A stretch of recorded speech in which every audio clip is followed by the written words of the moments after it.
ਤੁਸੀਂ ਸੁਣ ਰਹੇ ਹੋ ਜੀ ਰੇਡੀਓ ਇੰਡੀਆ ਤੇ ਪ੍ਰੋਗਰਾਮ ਲੋਕ ਅਦਾਲਤ। ਅਮਰਜੀਤ ਚੀਮਾ। ਇਹ ਪ੍ਰੋਗਰਾਮ ਲੋਕ ਅਦਾਲਤ ਸਵੇਰੇ 9 ਵਜੇ ਦੀਆਂ ਖਬਰਾਂ ਤੋਂ ਬਾਅਦ ਤੋਂ ਸ਼ੁਰੂ ਹੋ ਜਾਂਦਾ ਪ੍ਰੋਗਰਾਮ ਤੇ 11 ਵਜੇ ਮੁੱਕਦਾ ਹੈ। ਅੱਜ ਵੈਨਕੂਵਰ ਦੀ ਧਰਤੀ ਤੇ ਮਈ ਦੀ 12 ਹੈ। ਇੱਥੇ ਵੀਰਵਾਰ ਹੋ ਚੁੱਕਾ ਹੈ। 9:15 ਸਵੇਰ ਦੇ ਹੋ ਚੁੱਕੇ ਨੇ। ਮੈਂ ਪਿਛਲੇ 2 ਦਿਨ ਤੋਂ ਯਤਨ ਕਰ ਰਿਹਾ ਸੀ ਬਹੁਤ ਹੀ ਹੋਣਹਾਰ ਤੇ ਆਪਣੇ ਪੰਜਾਬੀਆਂ ਦੀ ਧੀ ਨਵਨੀਤ ਕੌਰ ਰਾਣਾ ਨਾਲ ਸੰਪਰਕ ਕਰਨ ਦੀ, ਤੇ ਨਵਨੀਤ ਕੌਰ ਰਾਣਾ ਹੋਰਾਂ ਨਾਲ ਪਿਛਲੇ ਦਿਨਾਂ ਤੁਸੀਂ ਦੇਖਿਆ ਹੋਣਾ ਕਿ ਮਹਾਰਾਸ਼ਟਰ ਦੀ ਸਰਕਾਰ ਕਿਸ ਤਰੀਕੇ ਨਾਲ ਧੱਕਾ ਕਰ ਰਹੀ ਹੈ, ਨਜਾਇਜ਼ ਕਰ ਰਹੀ ਹੈ। ਅਰੈਸਟ ਵੀ ਕੀਤਾ ਸਿਰਫ ਹਨੂੰਮਾਨ ਚਾਲੀਸਾ ਦੇ ਚੱਕਰ ਦੇ ਵਿੱਚ। ਦੇਸ਼ ਧਰੋਹ ਦਾ ਕਾਨੂੰਨ ਇਹਨਾਂ ਤੇ ਇੰਪਲੀਮੈਂਟ ਕਰਨ ਦੀ ਕੋਸ਼ਿਸ਼ ਕੀਤੀ। ਸੁਪਰੀਮ ਕੋਰਟ 'ਚ ਵੀ ਇਸ ਚੀਜ਼ ਦੀ ਚਰਚਾ ਹੋਈ। ਸਾਡੇ ਨਾਲ ਜੁੜ ਚੁੱਕੇ ਨੇ ਜੀ ਰੇਡੀਓ ਇੰਡੀਆ ਤੇ ਭਰਪੂਰ ਸਵਾਗਤ ਮੈਡਮ ਨਵਨੀਤ ਕੌਰ ਰਾਣਾ ਜੀ। ਨਮਸਕਾਰ ਜੀ, ਸਤਿ ਸ਼੍ਰੀ ਅਕਾਲ। ਸਤਿ ਸ਼੍ਰੀ ਅਕਾਲ, ਨਮਸਕਾਰ ਸਾਰਿਆਂ ਨੂੰ, ਮੇਰੇ ਭਰਾਵਾਂ ਨੂੰ, ਮੇਰੇ ਭੈਣਾਂ ਨੂੰ, ਜਿਹੜੇ ਇੰਡੀਆ ਤੋਂ ਦੂਰ ਬੈਠੇ ਨੇ, ਸਾਰਿਆਂ ਨੂੰ ਬਹੁਤ ਦਿਲ ਤੋਂ ਸਤਿ ਸ਼੍ਰੀ ਅਕਾਲ ਕਰਦੀ। ਤੁਸੀਂ ਅਮਰਾਵਤੀ ਤੋਂ ਮੈਂਬਰ ਪਾਰਲੀਮੈਂਟ ਬਣੇ, ਤੁਸੀਂ ਤੇਲਗੂ ਆਰਟਿਸਟ ਵੀ ਰਹੇ, ਮਰਾਠੀ ਵੀ ਬੋਲਦੇ ਹੋ, ਮੈਂ ਸੁਣਿਆ 6 ਲੈਂਗੁਏਜ ਜਾਣਦੇ ਹੋ, ਪਰ ਇੱਕ ਪੰਜਾਬੀ ਹੋ ਕੇ ਇੰਨੀਆਂ ਲੈਂਗੁਏਜ ਤੁਸੀਂ ਕਿੱਦਾਂ ਸਿੱਖ ਲਈਆਂ? ਪੰਜਾਬੀਆਂ ਦੀ ਤਾਂ ਵੈਸੇ ਹੀ ਸ਼ਾਨ ਵੱਖਰੀ ਹੈ। ਪੰਜਾਬੀ ਜਿੱਥੇ ਜਾਂਦੇ ਨੇ ਆਪਣੀ ਵੱਖਰੀ ਪਹਿਚਾਣ ਤੇ ਬਣਾਉਂਦੇ ਨੇ। ਜਿਵੇਂ ਤੁਸੀਂ ਉੱਥੇ ਬਹਿ ਕੇ ਪੰਜਾਬੀ ਬੋਲਦੇ ਪਏ ਹੋ, ਇੰਡੀਆ ਨਾਲ ਕੰਟੈਕਟ ਕਰਕੇ ਰੇਡੀਓ ਵਿੱਚ ਚਲਾ ਰਹੇ ਹੋ, ਤੇ ਮੈਨੂੰ ਲੱਗਦਾ ਹੈ ਕਿ ਜਿਹੜੀ ਭਾਸ਼ਾ ਵਿੱਚ ਹੈਗੀਆਂ, ਮੈਂ ਪੰਜਾਬੀਆਂ ਫਿਲਮਾਂ ਵੀ ਕੀਤੀਆਂ, ਪੰਜਾਬੀਆਂ ਬਹੁਤ ਘੱਟ ਕੀਤੀਆਂ, ਪਰ ਤੇਲਗੂ ਫਿਲਮਾਂ ਮੈਂ ਕੀਤੀਆਂ ਨੇ, ਤਮਿਲ ਫਿਲਮਾਂ ਮੈਂ ਕੀਤੀਆਂ, ਹਿੰਦੀ ਦੀ ਮਿਊਜ਼ਿਕ ਐਲਬਮ ਕੀਤੇ ਨੇ। ਔਰ ਬੌਰਨ ਬੌਟਮ ਮੈਂ ਬੰਬੇ ਦੀ ਹਾਂ, ਪਰ ਮੈਂ ਹੈ ਤੇ ਪੰਜਾਬੀ। ਤੇ ਮੈਨੂੰ ਲੈਂਗੁਏਜ ਕਿਸੇ ਦੀ ਵੀ ਸਿੱਖਣੀ, ਮੈਨੂੰ ਲੱਗਦਾ ਮੇਰੇ ਵਾਸਤੇ ਤੇ ਪ੍ਰਾਊਡ ਦੀ ਗੱਲ ਹੈ ਕਿ ਮੈਂ ਅਗਰ ਮਹਾਰਾਸ਼ਟਰ 'ਚ ਜਨਮੀ ਹਾਂ, ਮਹਾਰਾਸ਼ਟਰ 'ਚ ਬੜੀ ਹੋਈ ਹਾਂ, ਔਰ ਮਹਾਰਾਸ਼ਟਰ ਨੂੰ ਅਗਰ ਰਿਪਰੈਜ਼ੈਂਟ ਕਰਦੀ ਹਾਂ, ਤੇ ਮੇਰੀ ਉੱਥੇ ਦੀ ਮਦਰ ਟੰਗ ਮੈਨੂੰ ਆਉਣੀ ਚਾਹੀਦੀ ਹੈ। ਲੋਕਾਂ ਵਿੱਚ ਜਾ ਕੇ ਉਹਨਾਂ ਦੀ ਮਦਰ ਟੰਗ ਵਿੱਚ ਮੈਂ ਗੱਲ ਕਰਨੀ ਚਾਹੀਦੀ ਹੈ, ਸੇਵਾ ਕਰਨੀ ਚਾਹੀਦੀ ਹੈ ਕਰਕੇ। ਔਰ ਤੇਲਗੂ 'ਚ ਮੈਂ ਕੰਮ ਕੀਤਾ ਹੈ ਤੇ ਉੱਥੇ ਦੀ ਮਦਰ ਟੰਗ ਨਾਲ ਮੈਨੂੰ ਪਿਆਰ ਹੈ, ਤੇ ਉਹ ਮਦਰ ਟੰਗ ਮੈਨੂੰ ਆਪੇ ਹੀ ਆਟੋਮੈਟਿਕ ਆ ਜਾਂਦੀ ਹੈ। ਜਿਹੜੀ ਜਗ੍ਹਾ ਤੁਸੀਂ ਕੰਮ ਕਰਦੇ ਹੋ, ਤਾਂ ਮੈਨੂੰ ਲੱਗਦਾ ਉੱਥੇ ਦੀ ਜਗ੍ਹਾ ਦੀ ਮਦਰ ਟੰਗ ਬੋਲਣੀ, ਉਹ ਲੋਕਾਂ ਨੂੰ ਐਸਾ ਲੱਗਦਾ ਕਿ ਆਪਣੀ ਹੈ, ਆਪਣੇ ਵਿੱਚੋਂ ਹੈ। ਇਹ ਕਰਕੇ ਸ਼ਾਇਦ ਉਹ ਡਿਵੈਲਪਮੈਂਟ ਮੇਰੇ ਵਿੱਚ ਹੋਈ। ਔਰ ਮੈਨੂੰ ਲੈਂਗੁਏਜ ਦਾ ਬਹੁਤ ਜ਼ਿਆਦਾ ਪਿਆਰ ਹੈਗਾ। ਜਿੱਥੇ ਮੈਂ ਕੰਮ ਕਰਦੀ ਹਾਂ ਤਾਂ ਲੈਂਗੁਏਜ ਇੱਕ ਸਿੱਖਣ ਦੀ ਇੱਕ ਅੰਦਰੋਂ ਹੀ ਇੱਛਾ ਰਹਿੰਦੀ ਹੈ, ਤੇ ਕਰਕੇ ਮੈਨੂੰ ਸ਼ਾਇਦ ਪੋਸੀਬਲ ਹੋਈ ਹੈ ਸਾਰੀ ਲੈਂਗੁਏਜ ਵਿੱਚ ਕਮਾਂਡ ਰੱਖਣੀ। ਬਿਲਕੁਲ ਜੀ। ਤੁਸੀਂ ਫਿਲਮਾਂ ਦੇ ਵਿੱਚ ਵੀ ਬੜਾ ਨਾਮ ਨਾ ਖੱਟਿਆ, ਰਾਜਨੀਤੀ 'ਚ ਕਿਸ ਤਰੀਕੇ ਨਾਲ ਆ ਗਏ? ਪੋਲਿਟਿਕਸ ਵਿੱਚ ਤੁਸੀਂ ਕਿੱਦਾਂ ਐਂਟਰ ਕਰਦੇ? ਮੈਂ ਨਾਨ ਪੋਲੀਟੀਕਲ ਬੈਕਗਰਾਉਂਡ ਤੋਂ ਬਿਲੋਂਗ ਕਰਦੀ ਹਾਂ, ਪਰ ਜਿਹੜੇ ਫੈਮਿਲੀ 'ਚ ਮੇਰੇ ਹਸਬੈਂਡ ਜਿਹੜੇ ਹੈਗੇ ਉਹ ਖੁਦ ਇੰਡੀਪੈਂਡੈਂਟ MLA ਨੇ। ਤੀਸਰੀ ਵਾਰ ਉਹ ਇੰਡੀਪੈਂਡੈਂਟ MLA ਜਿੱਤੇ ਨੇ। ਔਰ ਉਹ ਫੈਮਿਲੀ ਤੋਂ ਮੇਰਾ ਤਾਂ ਕੋਈ ਪੋਲੀਟਿਕਸ ਵਿੱਚ ਕਦੀ ਹੀ ਇਹ ਨਹੀਂ ਰਿਹਾ, ਪਰ ਲੋਕਾਂ ਦੇ ਵਿੱਚ ਰਹਿਣਾ, ਲੋਕਾਂ ਨਾਲ ਕਨੈਕਟੀਵਿਟੀ ਰੱਖਣੀ, ਲੋਕਾਂ ਲਈ ਕੰਮ ਕਰਨਾ ਪਹਿਲੇ ਤੋਂ ਹੀ ਮੇਰਾ ਇਹ ਰਹੀ ਹੈ, ਦਿਲ ਤੋਂ ਇੱਛਾ ਰਹੀ ਹੈ। ਤੇ ਮੇਰੇ ਹਸਬੈਂਡ ਜਦ MLA ਹੈ, ਤਾਂ ਉਹਨਾਂ ਵਾਸਤੇ ਜਦ ਮੈਂ ਕੰਮ ਕਰਨਾ ਸ਼ੁਰੂ ਕਰਤਾ, ਤੇ ਮੇਰੇ ਖੇਤਰ ਦੇ ਜਿਹੜੇ ਲੋਕ ਨੇ ਅਮਰਾਵਤੀ ਦੇ, ਤਾਂ ਉਹਨਾਂ ਨੂੰ ਲੱਗਿਆ ਕਿਤੇ ਨਾ ਕਿਤੇ ਇਹਦੇ ਕੋਲ ਪੋਸਟ ਹੋਣੀ ਚਾਹੀਦੀ ਹੈ। ਪੋਸਟ ਆਈ ਤੇ ਆਮ ਲੋਕਾਂ ਵਾਸਤੇ ਬਹੁਤ ਕੁਝ ਕੰਮ ਕਰ ਸਕਦੀ ਹੈ। ਤਾਂ ਕਰਕੇ ਮੈਂ ਕੰਮ ਸ਼ੁਰੂ ਕੀਤਾ। ਔਰ ਲੋਕਾਂ ਦੀ ਇੱਛਾ ਮੁਤਾਬਕ ਲੋਕਾਂ ਨੇ ਮੈਨੂੰ ਰਿਕੁਐਸਟ ਕੀਤੀ ਕਿ ਤੁਸੀਂ ਖੜੇ ਰਹੋ, ਕੰਟੈਸਟ ਕਰੋ। ਤਾਂ ਜਾ ਕੇ ਮੈਂ 2019 ਵਿੱਚ ਇੰਡੀਪੈਂਡੈਂਟ ਸੁਨਾਮੀ ਵਿੱਚ, ਮੋਦੀ ਦੀ ਜੀ ਸੁਨਾਮੀ ਸੀ, ਜਦ ਮੈਂ ਇੰਡੀਪੈਂਡੈਂਟ ਸੁਣ ਕੇ ਆਈ। ਤਾਂ ਮੈਨੂੰ ਲੱਗਦਾ ਹੈ ਕੰਮ ਜੋ ਬੰਦਾ ਕਰਦਾ ਹੈ ਤਾਂ ਉਹਨੂੰ ਕੋਈ ਵੀ ਸੁਨਾਮੀ ਜਾਂ ਕੋਈ ਵੀ ਕਦੀ ਰੋਕ ਨਹੀਂ ਸਕਦੀ।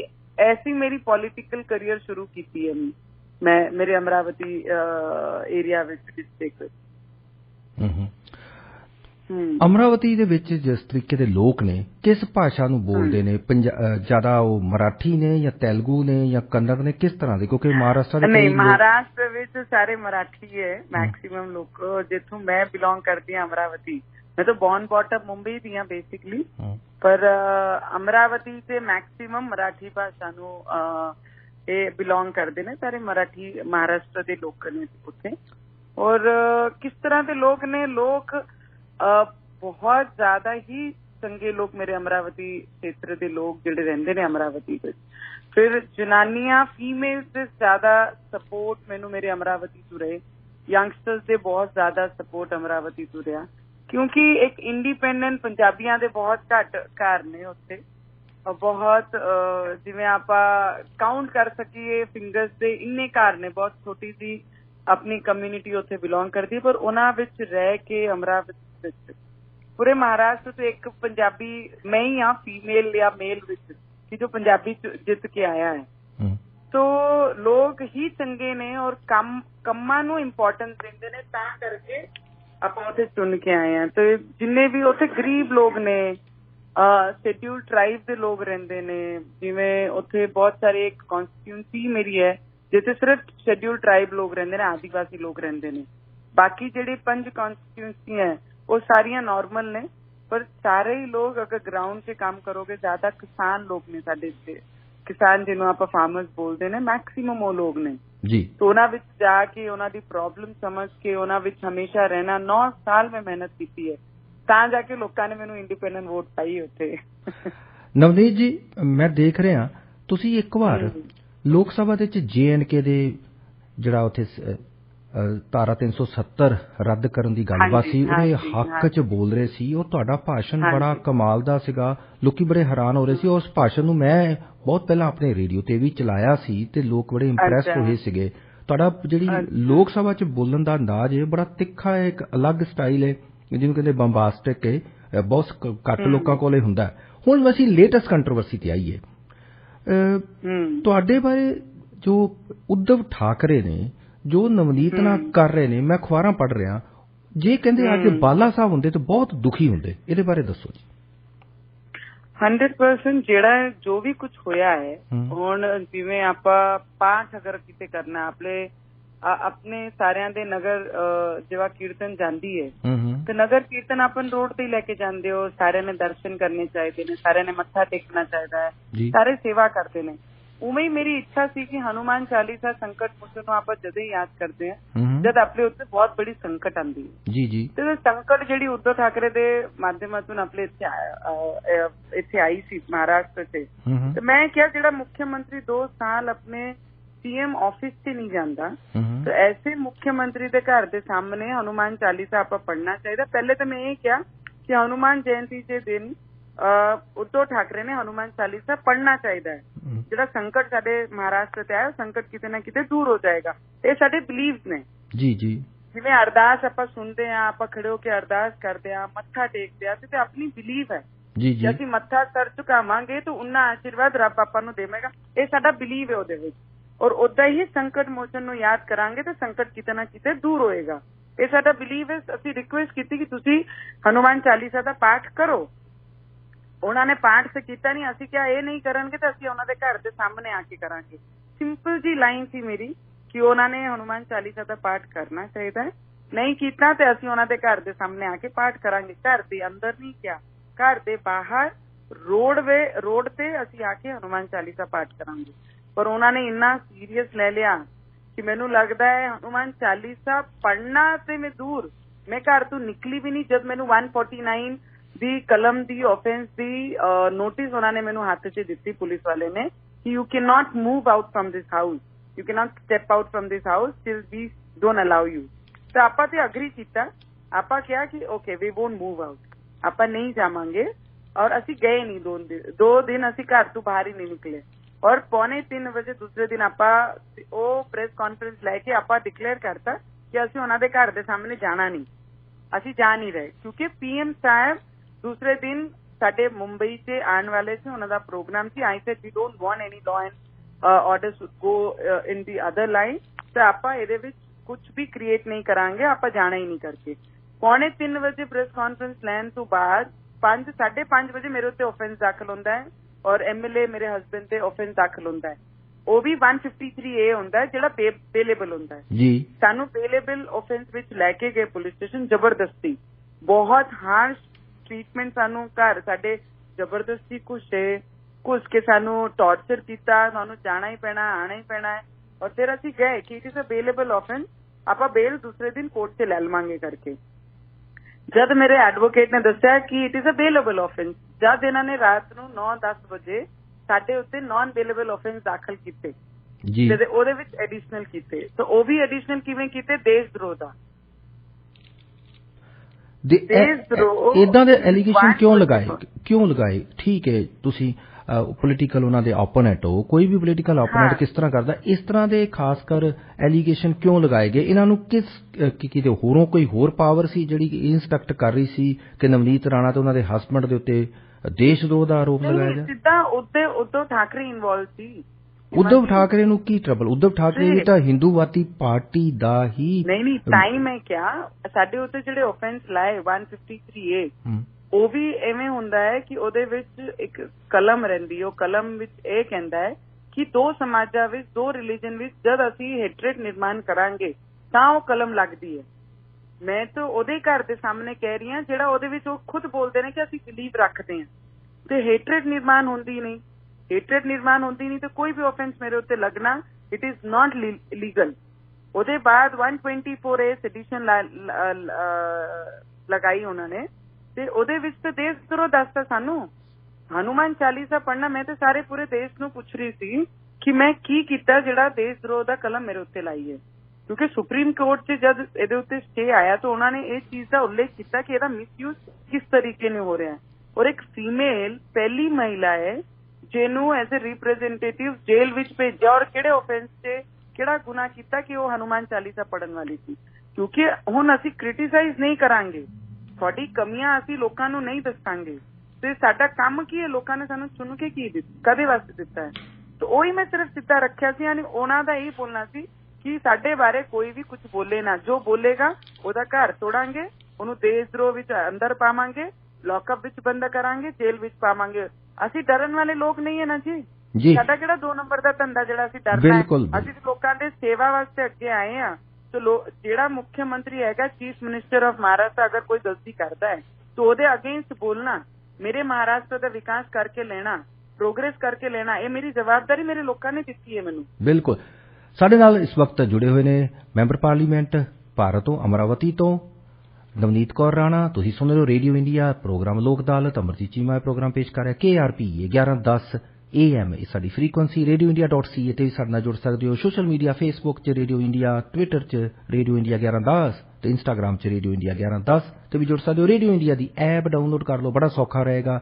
ਰੇਡੀਓ ਇੰਡੀਆ 1110 ਕਿਤੇ ਵੀ ਪੂਰੀ ਦੁਨੀਆ ਦੇ ਵਿੱਚ, ਪੂਰੀ ਕਾਇਨਾਤ 'ਚ ਸਾਡੇ ਪ੍ਰੋਗਰਾਮ ਸੁਣੇ ਜਾ ਰਹੇ ਨੇ। ਮੈਡਮ ਨਵਨੀਤ ਕੌਰ ਜੀ, ਤੁਹਾਡੇ ਉੱਪਰ ਕਈ ਤਰ੍ਹਾਂ ਦੇ ਐਲੀਗੇਸ਼ਨ ਲਗਾਤੇ ਗਏ। ਤੁਸੀਂ ਜਿਹੜਾ ਘਰ ਬਣਾਇਆ ਉਹਨੂੰ ਵੀ ਤੋੜਨ ਵਾਸਤੇ BMC ਦੇ ਬੁਲਡੋਜ਼ਰ ਮੈਂ ਵੇਖ ਰਿਹਾ ਸੀ। ਉਸ ਤੋਂ ਪਹਿਲਾਂ ਦੀ ਮੈਂ ਗੱਲ ਕਰਾਂ, ਜਦੋਂ ਇਹ ਸਾਰਾ ਡਰਾਮਾ ਹੋ ਰਿਹਾ ਸੀ ਤੁਹਾਡੇ ਘਰ ਦੇ ਬਾਹਰ ਬਹੁਤ ਸਾਰੇ ਸ਼ਿਵ ਸੈਨਿਕ ਪਹੁੰਚ ਗਏ ਸੀ, ਤੁਹਾਨੂੰ ਘਰੋਂ ਬਾਹਰ ਨਹੀਂ ਨਿਕਲ ਦਿੱਤਾ ਜਾ ਰਿਹਾ ਸੀ। ਕਿ ਉਹਨਾਂ ਸ਼ਿਵ ਸੈਨਿਕਾਂ ਨੇ ਜਿਹੜਾ ਨੇ ਬੜਾ ਵਾਇਲੈਂਟ ਤਰੀਕੇ ਨਾਲ ਪ੍ਰਦਰਸ਼ਨ ਕੀਤਾ, ਕਿ ਉਹਨਾਂ ਤੇ ਕੋਈ ਐਕਸ਼ਨ, ਕੋਈ ਧਾਰਾ ਲੱਗੀ, ਕਿ ਉਹਨਾਂ ਤੇ ਕੋਈ ਕ੍ਰਿਮੀਨਲ ਕੇਸ ਦਰਜ ਹੋਇਆ? ਇਹ ਵੀ ਜ਼ਰੂਰ ਦੱਸਣਾ। ਨਹੀਂ ਜੀ, ਉਹਨਾਂ ਤੇ ਕੁਝ ਵੀ ਲਾਗੂ ਨਹੀਂ ਹੋਇਆ, ਉਹਨਾਂ ਤੇ ਕੋਈ ਆਫੈਂਸ ਦਾਖਲ ਨਹੀਂ ਹੋਇਆ। ਪੁਲਿਸ ਸਟੇਸ਼ਨ ਦੇ ਬਾਹਰ ਉਹ ਆਂਦੇ ਨੇ, ਰੌਲਾ ਪਾਉਂਦੇ ਨੇ, ਸਾਡੇ ਉੱਤੇ ਬੋਟਲਾਂ ਸਿੱਟਦੇ ਨੇ, ਪੱਥਰ ਮਾਰਦੇ ਨੇ, ਪਰ ਉਹਨਾਂ ਤੇ ਇੱਕ ਵੀ ਬੰਦੇ ਤੇ ਕੋਈ ਅਟੈਕ ਨਹੀਂ ਕੀਤਾ, ਉਹਨਾਂ ਨੂੰ ਅਰੈਸਟ ਨਹੀਂ ਕੀਤਾ, ਪਰ ਸਾਡੇ ਉੱਤੇ ਆਫੈਂਸ ਲਾਤੀਆਂ, ਸਾਨੂੰ ਜੇਲ੍ਹ 'ਚ ਭੇਜਤਾ, ਲੌਕਅਪ ਵਿੱਚ। ਭਾਜੀ ਚੀਮਾ ਜੀ, ਮੈਂ ਰਾਤ ਨੂੰ 12:15 ਤੋਂ ਸਵੇਰੇ 6 ਵਜੇ ਤੱਕ ਮੈਂ ਖੜੀ ਸੀ, ਮੈਨੂੰ ਬੈਠਣ ਨੂੰ ਕੋਈ ਚੀਜ਼ ਦਿੱਤੀ ਨਹੀਂ, ਪੂਰੀ ਰਾਤ ਮੈਂ ਲੌਕਅਪ ਵਿੱਚ ਖੜੀ ਸੀ। ਐਸੀ परिस्थिति, ਐਸੀ ਸਿਚੁਏਸ਼ਨ ਉद्धਵ ਠਾਕਰੇ ਨੇ ਕਰਕੇ ਰੱਖੀ ਸੀ ਉਸ ਦਿਨ ਦੀ। ਉਹਦੇ ਬਾਅਦ ਵੀ ਜੇਲ੍ਹ ਵਿੱਚ ਵੀ ਅਸੀਂ ਫੂਡ ਫਰਮ ਹੋਮ ਅਸੀਂ ਅਪਲਾਈ ਕੀਤਾ ਕੋਰਟ ਵਿੱਚ, ਤੇ ਸਾਰੀਆਂ ਜਗ੍ਹਾ ਇੰਨਾ ਪ੍ਰੈਸ਼ਰ ਕਰਕੇ ਰੱਖਿਆ ਕਿ ਨਥਿੰਗ ਵਾਜ਼ ਇੰਪੋਸੀਬਲ, ਕਿ ਸਾਨੂੰ ਕੋਈ ਵੀ ਫੈਸਿਲਿਟੀ, ਕੋਈ ਚੀਜ਼ ਦੀ ਵੀ ਉੱਥੇ ਮਿਲ ਨਹੀਂ ਪਾਈ। ਇਹ ਔਰ ਆਫੈਂਸ ਦਾਖਲ ਹੋਣ ਦੀ ਗੱਲ, ਪੁਲਿਸ ਵਾਲਿਆਂ ਦੇ ਸਾਹਮਣੇ बैरिकेड तोड़ के वो मेरे फ्लैट के थल्ले आके जब मैं थल्ले मैनू अरेस्ट करके गड्डी च बिठा के लैके गए, जब साडे उत्ते पत्थर सिੱਟੇ, ਬੋਟਲਾਂ ਸਿੱਟੀਆਂ, ਸਾਨੂੰ खुलेआम मारन दी धमकियां दे रहे, तो उन्हां दे उत्ते एक भी ऑफेंस दाखिल नहीं कीते। राज्य सभा मैंबर जे है वो प्रेस कॉन्फ्रेंस से बोलते ने कि मैं इन्हां नू 20 फुट थल्ले गाड़ दवांगा और इन्हां दी बस शमशान च मैं इन्हां दी आपां बोलते हैं ना पिंड च जलान दी सामग्री भी भेजती है, ਇਹਨਾਂ ਦਾ ਆਖਰੀ ਵਕਤ ਆ ਗਿਆ ਹੈ। ਐਸੇ ਕਰਕੇ ਪ੍ਰੈਸ ਕਾਨਫਰੰਸ 'ਚ ਖੁੱਲੀ ਧਮਕੀ ਦੇਣ ਵਾਲੇ ਤੇ ਮੁੰਬਈ ਪੁਲਿਸ ਦੇ ਉੱਤੇ ਇੰਨੀ ਪ੍ਰੈਸ਼ਰ ਹੈ ਉद्धਵ ਠਾਕਰੇ ਦੀ ਤੇ ਉਹਨਾਂ ਉੱਤੇ ਇੱਕ ਵੀ ਕਾਰਵਾਈ ਇਹਨਾਂ ਨੇ ਕੀਤੀ ਨਹੀਂ। ਇੰਨੀ ਬੜੀ ਅਨਿਆਏ ਹੈ। ਇੱਕ ਰਿਪਰੈਜ਼ੈਂਟੇਟਿਵ ਜੇ ਖੁਦ ਤੇ ਭਰੋਸੇ ਮਿਹਨਤ ਕਰਕੇ ਇੱਥੇ ਤੱਕ ਆਈ ਹੈ, ਉਹਦਾ ਹਸਬੈਂਡ MLA ਤੀਸਰੀ ਵਾਰ ਜਿੱਤ ਕੇ ਆਇਆ, ਲੋਕਾਂ ਦੀ ਅਸੀਂ ਸੇਵਾ ਕਰਦੇ ਹੋਣਗੇ ਤਾਂ ਹੀ ਲੋਕ ਸਾਨੂੰ ਸਾਥ ਦਿੰਦੇ ਹੋਣੇ, ਪਰ ਇੰਨੀ ਜਾਤੀ, ਇੰਨਾ ਅਤਿਆਚਾਰ ਹੈ ਉद्धਵ ਠਾਕਰੇ ਔਰ ਇੰਨੀ ਸ਼ਰੂਡ ਵਿਚਾਰਾਂ ਦੇ ਨਾਲ ਪੂਰੇ ਮਹਾਰਾਸ਼ਟਰ 'ਚ ਕੰਮ ਕਰ ਰਿਹਾ। ਮਤਲਬ opposition, it is a democracy ਨੂੰ ਜ਼ਿੰਦਾ ਰੱਖਣਾ ਹੈ, ਮਤਲਬ ਆਪੋਜੀਸ਼ਨ ਨੂੰ ਬੋਲਣ ਦਾ ਪੂਰਾ ਹੱਕ ਹੈ, ਜੇ ਸੰਵਿਧਾਨ ਨੇ ਵੀ ਆਪਾਂ ਨੂੰ ਦਿੱਤਾ ਹੋਇਆ। ਜੀ ਮੈਂ ਦੇਖ ਰਿਹਾ ਉਹਦੇ ਅਗੇਂਸਟ ਕੰਮ ਕਰ ਰਿਹਾ ਉद्धਵ ਠਾਕਰੇ ਟੋਟਲੀ। ਕੋਈ ਵੀ ਸਾਡੇ ਘਰ BMC ਦੇ ਨੋਟਿਸ ਚਿਪਕਾ ਕੇ ਗਏ। ਮੈਨੂੰ ਇੱਕ ਗੱਲ ਦੱਸੋ ਜੀ, ਮੈਂ ਤਾਂ ਕੋਈ ਬਿਲਡਰ ਹੈ ਨਹੀਂ ਸੀਮਾ ਜੀ, ਮੈਂ ਤਾਂ ਕੋਈ ਬਿਲਡਿੰਗ ਬੰਦੀ ਨਹੀਂ, ਬਣਾਈ ਨਹੀਂ ਹੈ। ਮੈਂ ਤੇ ਬਿਲਡਰ ਨੇ ਵੇਚਿਆ, ਮੈਂ ਖਰੀਦਿਆ, ਮੈਂ ਉਹਦੇ ਘਰ ਰਹਿ ਰਹੀ ਹਾਂ। ਉਹ ਮੈਂ ਖਰੀਦ ਕੇ ਲਿੱਤਾ ਹੋਇਆ ਘਰ ਹੈ, ਮੈਂ ਤਾਂ ਕੋਈ ਬਣਾਇਆ ਨਹੀਂ ਬਿਲਡਿੰਗ। ਪਰਮਿਸ਼ਨ BMC ਨੇ ਦਿੱਤੀ। BMC ਸਿਵ ਸੈਨਾ ਕੋਲ ਸੀ, BMC 'ਚ ਬੈਠਣ ਵਾਲੇ ਆਫਿਸਰ ਉਹਨਾਂ ਦੇ ਸੀ, ਸਾਰਾ ਕੁਝ ਉਹਨਾਂ ਦਾ। ਉਹਨਾਂ ਨੇ ਪਰਮਿਸ਼ਨ ਦਿੱਤੀ ਔਰ ਤੋੜਨਾ ਇਹਦੇ ਵਾਸਤੇ ਆਏ ਕਿਉਂਕਿ ਨਵਨੀਤ ਰਾਣਾ, ਰਵੀ ਰਾਣਾ, ਉਹਨਾਂ ਦੇ ਅਗੇਂਸਟ ਅਸੀਂ ਆਵਾਜ਼ ਚੱਕਦੇ ਪਏ ਹਾਂ, ਉਠਾਉਂਦੇ ਪਏ ਹਾਂ ਕਰਕੇ ਨਵਨੀਤ ਰਾਣਾ ਦਾ ਘਰ ਤੋੜਨਾ ਹੈ। ਅਸੀਂ ਵੀ ਡਰਨ ਵਾਲੇ ਨਹੀਂ, ਪੰਜਾਬੀ ਹਾਂ।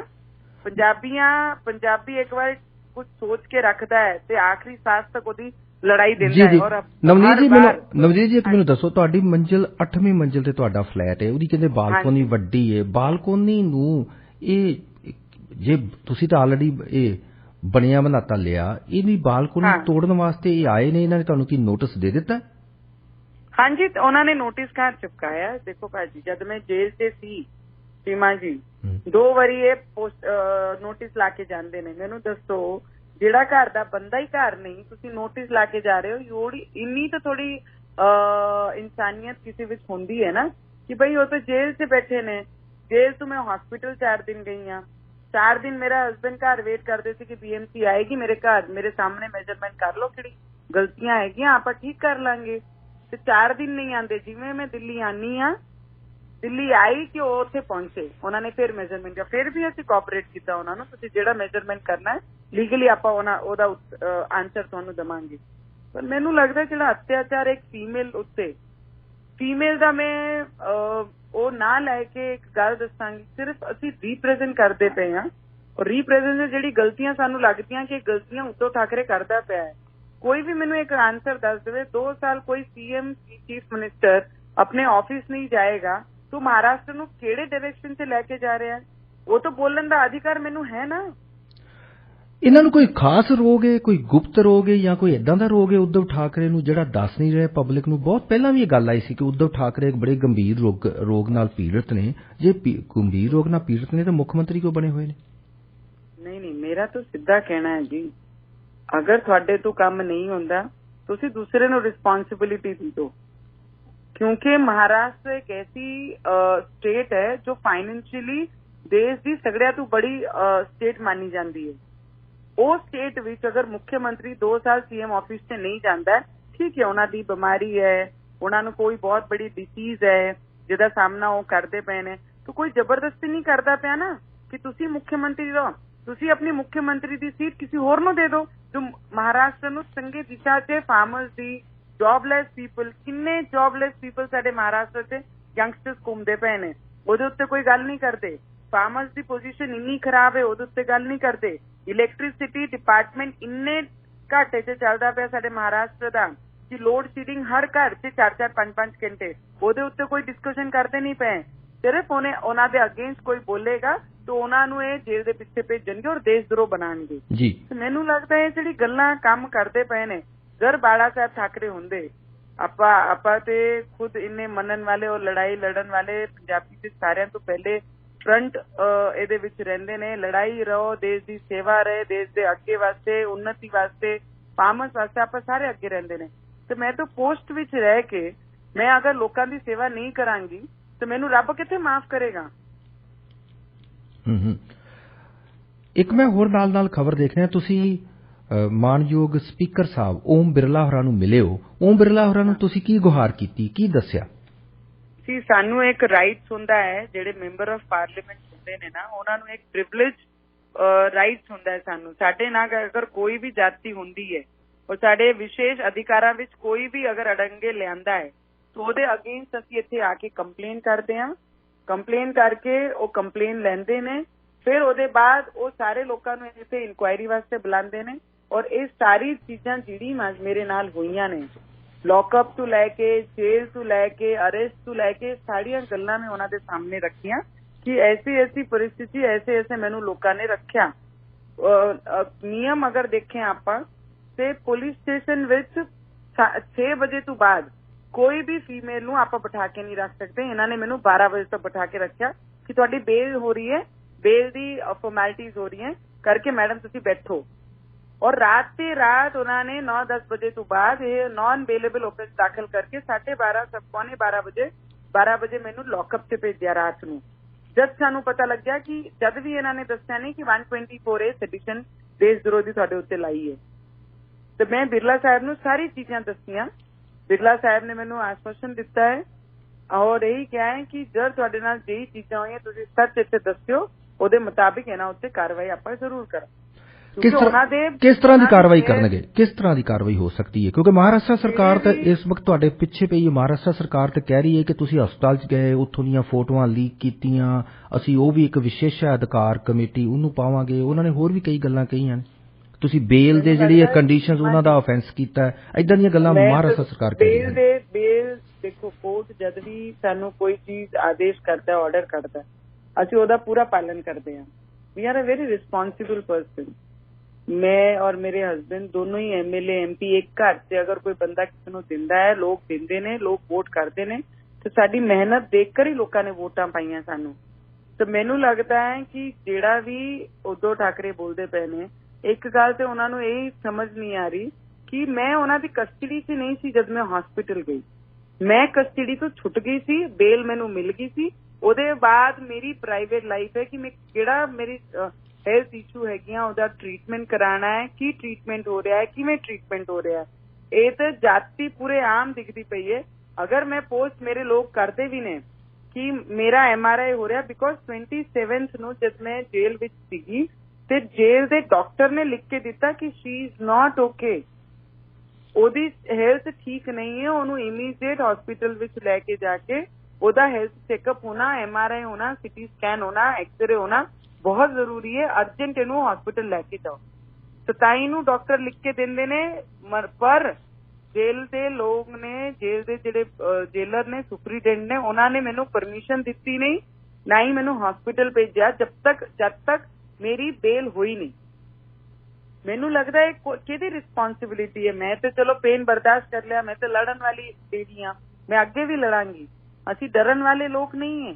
ਫਿਰ ਪਰ ਬੇਲ ਹੋਣ ਤੋਂ ਬਾਅਦ ਮੈਂ ਕਿਹੜੇ ਹਸਪੀਟਲ 'ਚ ਜਾਨੀ ਆ, ਕਿਹੜੀ ਟ੍ਰੀਟਮੈਂਟ ਹੁੰਦੀ ਹੈ, ਹੂ ਇਜ਼ ਗਿਵਨ ਦੇਮ ਰਾਈਟ, ਕਿਹਨੂੰ, ਉਹਨਾਂ ਨੂੰ ਕਿਹੜੇ ਹਾਊਸ ਨੇ ਰਾਈਟ ਦਿੱਤਾ ਕਿ ਉਹ ਜਾ ਕੇ ਮੇਰੀ ਇਨਕੁਆਇਰੀ ਕਰਨ ਕਿ ਮੇਰੀ ਹੈਲਥ ਕਿਵੇਂ ਹੈ, ਮੈਂ ਕਿਹੜੀ MRI ਕੀਤੀ ਕਿ ਨਹੀਂ ਕੀਤੀ, ਕਿਹੜੀ ਮੈਡੀਸਿਨ ਦੀ ਟ੍ਰੀਟਮੈਂਟ ਮੇਰੇ ਉੱਤੇ ਹੋ ਰਹੀ ਹੈ।